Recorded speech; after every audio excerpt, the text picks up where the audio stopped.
Kamusta sa lahat mga kaibigan sa Valor Channel? Ngayon ipapakita ko kung paano gamitin ang maramihang audio output sa Windows 11. Para dito, kailangan nating pumunta sa search at isulat ang tunog. I-click ang mga setting ng tunog. Dito mag-scroll pababa at kailangan natin ng higit pang mga setting ng tunog. Dito i-click ang mga speaker ko ay gumagana ngayon. Ito ang aking ibig sabihin default na device. Pumunta tayo sa recording, may internal AUX jack dito. Oo, i-enable natin ito. Ayun. Tapos i-right click ito, properties, at i-click ang listen.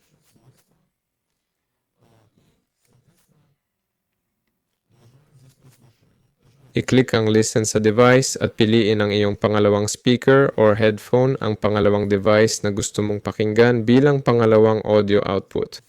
Halimbawa, gusto kong piliin ang monitor ko, i-click ang apply at ngayon may tunog na rin ang monitor ko. Yun lang po. Ako po si Valor. Mag-like at mag-subscribe sa channel. Paalam sa lahat.